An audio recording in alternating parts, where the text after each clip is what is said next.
بسم اللہ الرحمن الرحیم۔ حضرت علی رضی اللہ تعالیٰ عنہ کے دو ایسے عجیب اور عقل کو دنگ کرنے والے واقعات ہیں کہ جن سے یہ ثابت ہوتا ہے کہ کالا بدصورت بچہ کس گھر میں پیدا ہوتا ہے اور معذور یا کمزور بچہ کس گھر میں پیدا ہوتا ہے۔ ایک دفعہ ایک شخص اپنی بیوی اور بچے کے ہمراہ حضرت عمر رضی اللہ تعالیٰ عنہ کی بارگاہ میں پیش ہوا۔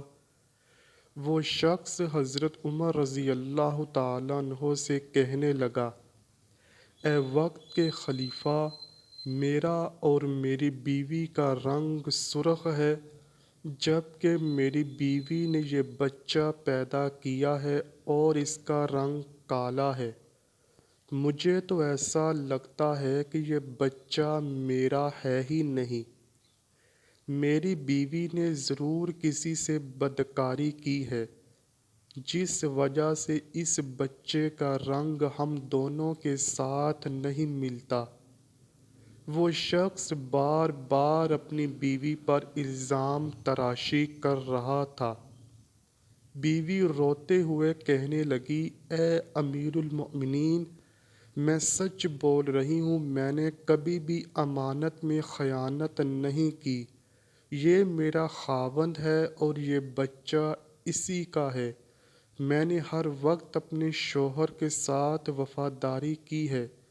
میں نے ہمیشہ اپنے خاوند کی موجودگی اور غیر موجودگی میں اپنی عزت کا خیال رکھا ہے۔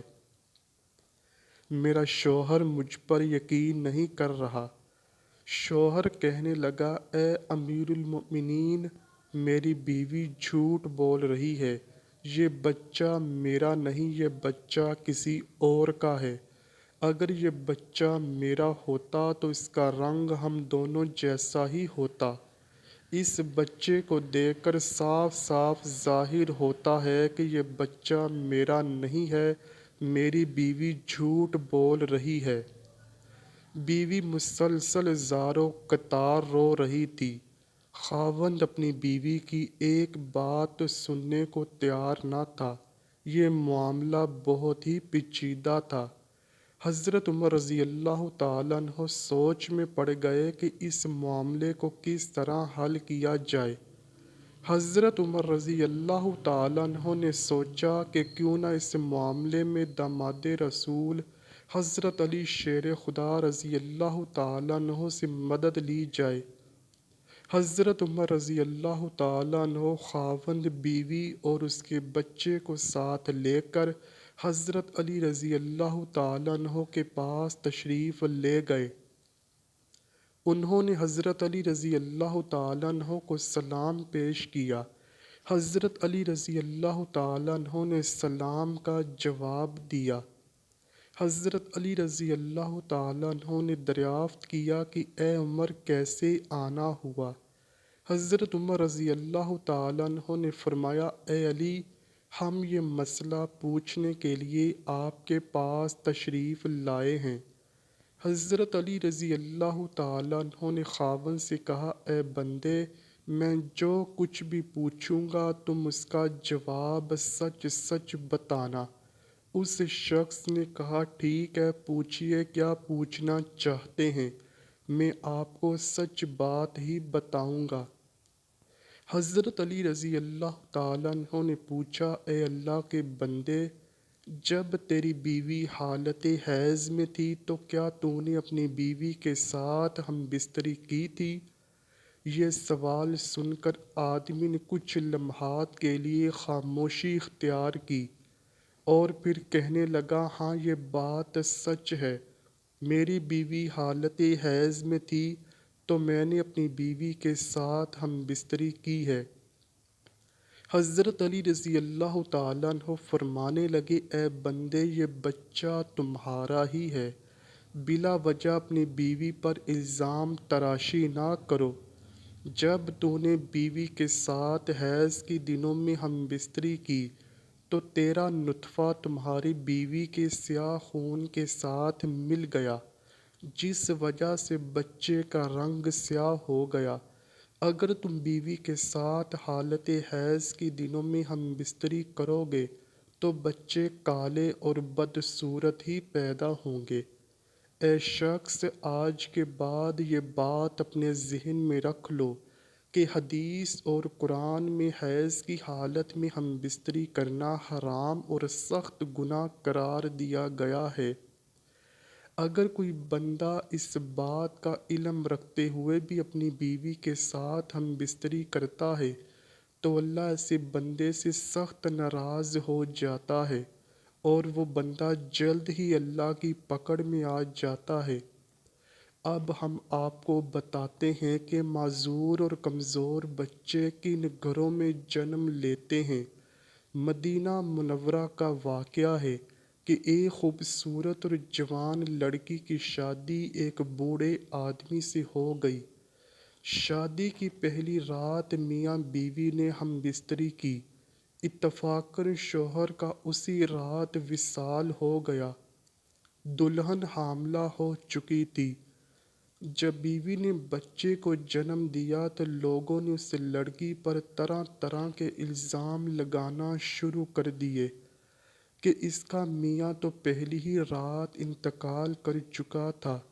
اس لڑکی نے جس بچے کو جنم دیا ہے وہ بچہ ضرور حرام کا ہے، اس کے خاوند کا نہیں، کیونکہ وہ تو پہلی ہی رات مر چکا تھا۔ پھر یہ بچہ کیسے پیدا ہو گیا؟ اس بوڑھے کی یہ دوسری شادی تھی۔ اس بوڑھے کا پہلی بیوی سے ایک لڑکا تھا۔ اس لڑکے نے اپنی سوتیلی ماں پر الزام لگانا شروع کر دیا۔ وہ کہنے لگا اس عورت نے کسی کے ساتھ زنا کیا ہے، یہ بچہ میرے باپ کا نہیں، یہ بچہ حرام کی اولاد ہے۔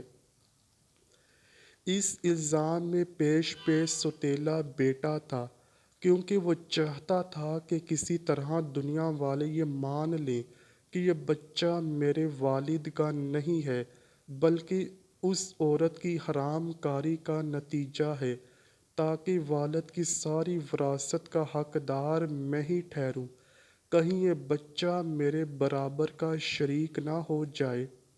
اس وجہ سے بوڑھے کے بڑے بیٹے نے اپنی سوتیلی ماں پر الزام تراشی کی کہ میرا باپ تو شادی کی پہلی رات ہی مر گیا تھا، تو یہ بچہ کہاں سے آ گیا؟ دیکھتے دیکھتے وہ بچہ 4 سال کا ہو گیا اور چلتا چلتا یہ معاملہ بھی قاضی کی بارگاہ میں پہنچ گیا۔ بوڑھے کے بڑے بیٹے نے قاضی سے کہا کہ اے قاضی محترم، میرا باپ تو شادی کی پہلی ہی رات مر گیا تھا، یہ بچہ میرے باپ کا نہیں ہے۔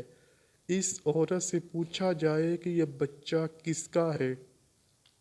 میں اس بچے کو اپنا بھائی ماننے کو تیار نہیں ہوں۔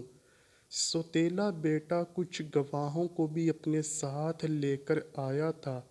گواہوں نے بھی یہی گواہی دی کہ اس کا باپ تو پہلی رات ہی مر گیا تھا، یہ بچہ اس کا بھائی نہیں ہے۔ یہ باتیں سن کر قاضی کو یقین ہو گیا کہ یہ بچہ عورت کی بد چلنی کا نتیجہ ہے۔ چنانچہ قاضی صاحب فیصلہ کرنے ہی والے تھے کہ حضرت علی رضی اللہ تعالیٰ عنہ عدالت میں تشریف فرما ہوئے۔ جب حضرت علی رضی اللہ تعالیٰ عنہ نے یہ سارا قصہ سنا تو حضرت علی رضی اللہ تعالیٰ عنہ نے بڑے بیٹے سے سوال کیا، اے بچے، یہ دونوں میاں بیوی کتنا عرصہ اکٹھا رہے تھے؟ اور جس بچے کو تم اپنا بھائی ماننے کو تیار نہیں ہو وہ بچہ کہاں ہے؟ بڑے لڑکے نے جواب دیا، اے علی رضی اللہ تعالیٰ عنہ، وہ بچہ اس وقت ہمارے پاس نہیں۔ حضرت علی رضی اللہ تعالیٰ عنہ نے کہا کہ تم کل اس بچے کو اپنے ہمراہ یہاں لانا، کل انشاءاللہ تمہارا فیصلہ ہو جائے گا۔ اگلے دن وہ لڑکا اپنے سوتیلے بھائی کو ساتھ لے کر آیا اور کہنے لگا، اے علی رضی اللہ تعالیٰ عنہ، یہی وہ بچہ ہے جس کو میں اپنا بھائی تسلیم نہیں کرتا ہوں۔ حضرت علی رضی اللہ تعالیٰ عنہ نے جب بچے کو دیکھا تو فرمانے لگے، میں بھی تمہارا فیصلہ کیے دیتا ہوں۔ حضرت علی رضی اللہ تعالیٰ عنہ نے کچھ اور بچوں کو بلایا اور ان سے فرمایا، جاؤ باہر جا کر کھیلنا شروع کر دو۔ چند لمحوں میں وہ بچوں نے آپس میں کھیلنا شروع کر دیا اور ایک دوسرے کے ساتھ مستیاں شروع کر دیں۔ حضرت علی رضی اللہ تعالیٰ عنہ بچوں کو کھیلتے ہوئے بڑے غور سے دیکھ رہے تھے۔ کچھ دیر کے بعد حضرت علی رضی اللہ تعالیٰ عنہ نے بچوں کو بلایا اور فرمانے لگے، سب بچے ایک جگہ پر بیٹھ جاؤ۔ سب بچے حضرت علی رضی اللہ تعالیٰ عنہ کا حکم سن کر بیٹھ گئے۔ اس کے بعد حضرت علی رضی اللہ تعالیٰ عنہ نے سب بچوں کو ایک ساتھ کھڑے ہونے کا حکم دیا تو سب بچے ایک ساتھ کھڑے ہو گئے۔ حضرت علی رضی اللہ تعالیٰ عنہ نے بچوں کو بڑے غور سے دیکھ رہے تھے۔ انہوں نے دیکھا کہ یہ سب بچے بڑی آسانی کے ساتھ کھیل رہے ہیں، بیٹھ رہے ہیں اور کھڑے بھی ہو رہے ہیں۔ ان کو کھیلنے، بیٹھنے، اٹھنے میں کوئی دقت نہیں ہو رہی، جبکہ جس بچے پر الزام لگایا جا رہا ہے اس بچے کو بیٹھنے اور اٹھنے میں کافی وقت لگتا ہے۔ آپ رضی اللہ تعالیٰ عنہ نے فیصلہ یہ سنایا کہ یہ بچہ اسی بوڑھے شخص کا ہے، کیونکہ اس بچے میں کچھ کمزوریاں ہیں جس کو دیکھ کر یہ ظاہر ہوتا ہے کہ یہ بوڑھے باپ کا ہی بچہ ہے۔ باقی سب بچوں کو کسی قسم کی دقت نہیں، وہ بآسانی سے چلتے پھرتے اور کھیلتے ہوئے نظر آ رہے ہیں، کیونکہ ان میں کوئی کمزوری نہیں ہے، کیونکہ وہ صحت مند اور جوان باپ کی اولاد ہیں۔ دعا ہے اللہ پاک ہم سب کو صحت مند اور خوبصورت اولاد سے نوازے اور ہم سب کو اپنے پیارے حبیب صلی اللہ علیہ وآلہ وسلم اور ان کی آل پاک سے سچی اور پکی محبت کرنے کی توفیق عطا فرمائے، آمین یا رب العالمین۔ امید کرتا ہوں کہ آپ کو ویڈیو ضرور پسند آئی ہوگی۔ اگر ویڈیو پسند آئی ہے تو ویڈیو کو لائک کیجئے، شیئر کیجئے اور چینل کو لازمی سبسکرائب کیجئے۔ کمنٹ سیکشن میں اپنی رائے کا اظہار بھی ضرور کیجئے گا۔ ملتے ہیں اگلی ویڈیو میں، تب تک کے لیے اللہ حافظ۔